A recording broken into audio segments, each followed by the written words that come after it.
से बस इतना सा निवेदन, एक बात का जरूर करिएगा जीवन में। 16 श्राद्ध चल रहे हैं, प्रयास करिएगा अपने जिंदगी में। मान लो कोई काम आपका अटक रहा है और वो काम नहीं हो रहा, मान लो वो काम नहीं हो रहा, रिटर्न बढ़ा हुआ, वो काम नहीं हो रहा, बहुत दिनों से आप प्रयास कर रहे हो और काम अटका पड़ा हुआ है, तो प्रयास करना, जल के पात्र में थोड़ा सा शहद, गंगा जल उसमें डालकर, ये जो श्राद्ध पक्ष चल रहा है, जिस समय पर, जिस श्राद्ध पक्ष के अंतर्गत, श्राद्ध पक्ष में एक पात्र में जल लेकर उसमें थोड़ा सा शहद, गंगा जल डालकर भगवान शंकर को कुंदकेश्वर महादेव के नाम से, कौन से महादेव? कुंदकेश्वर, क्योंकि विदल और उत्पल इन दोनों असुरों ने, राक्षसों ने जब बहुत उपद्रव मचाया, बहुत उपद्रव मचाया, हाँ ठीक है, जब बहुत उपद्रव मचाया तब माता जगतजननी के कहने पर कुंदुक का प्रहार कर कर इन दोनों राक्षसों का संहार करा था, तो शिव जी का नाम कुंदकेश्वर पड़ गया था। क्या नाम पड़ा था? कुंदकेश्वर। कहते हैं बहुत बांधाओं में जब व्यक्ति पड़ जाता है, बहुत बांधाओं में जब व्यक्ति चला जाता है, कुछ ना कुछ समस्याओं में जब व्यक्ति फंसा रहता है, पड़ा रहता है, तो कुंदकेश्वर महादेव का स्मरण करना चाहिए। एक प्रयास और करना, छोटा सा प्रैक्टिकल करने में क्या जाता है। दुकान पर ग्राहक नहीं आ रहे ना, आधा घंटा हो गया कोई ग्राहक नजर नहीं आया, फालतू बैठे हो ना दुकान पर, जब ग्राहक नहीं आता तो फ्री हो, तो एक काम करो, कोई भी जरा सा हाथ में पानी लेकर कुंदकेश्वर महादेव के नाम से 51 बार, 21 बार बोलकर, 11 बार बोलकर वो पानी को दरवाजे पे छीट दो। आधा घंटा, ज्यादा से ज्यादा 20 मिनट, आधा घंटा 30 मिनट नहीं लगेंगे और ग्राहक प्रवेश करना प्रारंभ। प्रैक्टिकल करने में क्या जाए। अब इनमें कहीं घटा तुम्हारा कि पानी घट गया, कि बोलने से, कुंदकेश्वर महादेव का नाम लेने से जीवान घट गई, कुछ घटा? फायदा तो तुम्हारा ही हुआ। कुंदकेश्वर का नाम, कोई काम अटक रहा है, शहद जल के पात्र में डालिए और थोड़ा सा गंगा जल डालकर इसी श्राद्ध पक्ष में किसी भी दिन जब तुम्हारा मन पड़े तब शंकर जी को समर्पित कर कर, पर साथ में 1 लोटा पानी, 1 कलश जल का अलग से लेकर जाओ। जब शहद का जल शंकर जी को समर्पित कर दो, उसके बाद सादा जल शंकर जी को अवश्य समर्पित करके। शहद का जल बांधाओं को हर लेता है, बांधा को हरता है। अगर गया नदी नहीं जा सकते, फाल्गु पर नहीं जा सकते, गया का पिंड करने नहीं जा सकते, 2 चीजें अपने जीवन में उतार लीजिए। एक, 16 श्राद्ध में हमें गाय को रोटी देना है, जो अग्नि में साकल्य छोड़ी जा रही है, जो गाय का घी छोड़ा जा रहा है और पितरों को मिल रहा है। और दूसरा, गौ माता के 16 दिन तक 16 श्राद्ध में मुख में गया क्षेत्र रहता है। गया जी और ब्रह्म कपाली के पिंड का दान पुण्य अगर कहीं प्राप्त करना है तो गाय के मुख में। क्यों दी जाता है कौवा को भोजन? श्राद्ध पक्ष में कौवे को भोजन क्यों दिया जाता है? क्यों छत पर ले जाकर रोटी का टुकड़ा?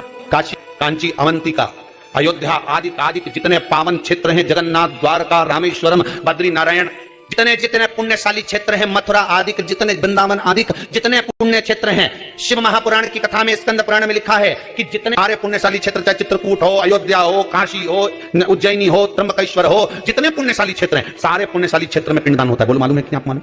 सब दूर तर्पण होता है, सभी जगह पिंड होता है, सभी जगह तर्पण होगा, पिंड होगा। तो श्राद्ध पक्ष में तुम इतनी सारी जगह जाकर तर्पण कर सकते हो क्या? जम के बोलिए, नहीं कर सकते। इतनी सारी जगह जाकर पुण्य कर सकते हो क्या? नहीं कर सकते। इतनी सारी जगह जाकर तुम ब्राह्मण को भोजन करा सकते हो क्या? नहीं। इतनी सारी जगह जाकर ना पिंड दे सकते, ना तर्पण कर सकते, ना पुण्य कर सकते। अब ये 16 दिन में इतने तीर्थ कितने हजारों में तीर्थ, इतने तीर्थ में जाकर कहां पुण्य करोगे, कहां पिंड दोगे? तो उसका एक निर्णय निकाल दिया कि पितरों के देवता आर्यमा कौवे पर बैठते हैं। काय पे बैठते हैं? कौवे पर। तो एक काम करो, जब हम पितरों के देवता आर्यमा कौवे पर बैठकर पितृ लोक से 16 दिन जब भ्रमण के लिए निकलते हैं, तो घूमते हैं, तो क्यों ना एक काम करें कि कौवे के लिए भोजन छत पे डाल दें। हमारे छत का कौवा जब अन्न का भाग ग्रहण करेगा, पितरों के देवता को बिठाकर जब घूमने के लिए निकलेगा, तो जहां जहां घूमने जाएगा, जब जब बीच में कोई तीर्थ पड़ जाएगा, तो वहां के पिंडदान का फल हमको मिल जाएगा। इसलिए कौवे को भोजन कराया जाए। जब शंकर भगवान को जल चढ़ाया जाता है, 16 श्राद्ध पक्ष में 16 दिन श्राद्ध के जब हम भगवान शंकर को जल समर्पित करते हैं तो उसका भाग हमारे पितरों को प्राप्त होता है। केवल 16 श्राद्ध के दिन ही ऐसे होते हैं जिसमें शंकर भगवान को जल में दूध मिलाकर चढ़ाने की जगह दूध भले 1 चम्मच चढ़ा रहे हो पर अलग से चढ़ाओ, कच्चा दूध अलग से चढ़ा, उसके बाद भले तुम जल चढ़ाओ, पर लोटे में जल में दूध मिलाकर 16 दिन श्राद्ध पक्ष में नहीं ले। भले 1 चम्मच दूध लेकर जाओ, 1 कटोरी दूध लेकर जाओ, पर कच्चा दूध अलग से लेकर शंकर भगवान को अलग से चढ़ाओ, क्योंकि 16 दिन श्राद्ध पक्ष के जब भगवान शंकर को दूध और जल चढ़ाया जाता है वो हमारे पितरों के खाते में चला जाता है, हमारे पितरों को उसका भाग मिलता है। इसलिए शंकर भगवान को कच्चा दूध भी चढ़ाओ तो पानी में मिलाकर नहीं, एक अलग से 1 चम्मच ले जाओ, भले तुलसी को चढ़ा दो, भले छोटा सा कटोरी में लेकर चढ़ा दो। स्वान को, कौवे को श्राद्ध पक्ष में जब भोजन दिया जाता है, भोजन हम प्रदान करते हैं स्वान को, कुत्ते को और कौवे को। व्यक्ति के जीवन से 2 चीजें इनको भोजन देते समय चली जाती है। पहला, व्यक्ति का अहम, क्या चले जाता है? अहम, अहंकार। दूसरा, बुद्धि में किसी दूसरे के प्रति अगर गलत विचार आ रहा तो वो विचार समाप्त हो जाता। श्रेष्ठ विचार। पहले हमारे हिंदू धर्म में एक नियम था पक्षियों को दाना देने का, था कि नहीं था? कि पक्षियों को लोग दाना देते। दाना देने का कारण बड़ी प्रसन्नता होती है। जब आप लोग कई पक्षियों को दाना देने जाओगे, ऐसे पटकोगे, पक्षी उड़ के आएंगे, खाएंगे, उड़ के जाएंगे, आप थोड़ा सा आगे बढ़ेंगे, फिर उड़ेंगे, बड़ी प्रसन्नता होती है। कारण क्या है? पक्षियों को दाने का हमारे हिंदू धर्म में प्रमाण क्यों कहा गया? उसका केवल एक कारण है कि हमारे भीतर जो किसी के प्रति बैर भाव होता है, हमारे भीतर किसी के प्रति कपट भाव होता है, पक्षी को दाना देते समय वो कपट, वो बैर भाव समाप्त हो जाता है। पक्षी को दाना देते। एक किसी व्यक्ति का फोन आया था, क्या गुरुदेव ये बताओ, ये जो 24,000 श्लोक से आहुतियां छूट रही हैं, अग्नि में सांकल्य दी जा रही है, क्या इससे पितरों को मोक्ष मिल जाएगा? गरुड़ पुराण में कहा गया, जब पितरों को बहुत भोजन मिलने लगा श्राद्ध पक्ष में तो उनको अजीर्ण होने लगा, वॉमिटिंग करने लगे, पितर रोने लगे। हमको इतना भोजन मिल रहा है, हम इतना खा रहे हैं, पच नहीं रहा, क्या करें? सारे पितर दौड़कर ब्रह्मादेव के पास पहुंच गए। ब्रह्मा जी कृपा करिए, ब्रह्मादेव भगवान विष्णु के पास ले गए पितरों को। भगवान विष्णु ने पूछा क्या हुआ? तो क्या महाराज जी ये पितर रो रहे हैं। क्यों? कि 16 श्राद्ध में इनको खाने को मिलता, साल भर तो मिलता ही नहीं, एक बार जब जम के मिलता है तो डट के खा लेते हैं, और डट के पितर खा लेते हैं तो वो अजीर्ण हो जाता है। क्या करें? सब लेकर भगवान शंकर जी के पास गए।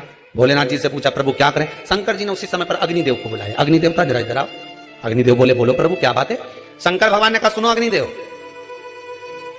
जितनी देर तक 16 दिन श्राद्ध के पितृ मृत्यु लोक में रहेंगे, अपने अपने घर में जाकर भोजन करेंगे, तब तक 16 दिन तक अग्नि देवता इन पितरों के साथ रहेंगे। इसलिए हिंदू धर्म में रीति है कि श्राद्ध पक्ष में कंडा जलाकर, गोबरी जलाकर, उसको जलाने के बाद उस पर घी, शक्कर, धूप छोड़ो।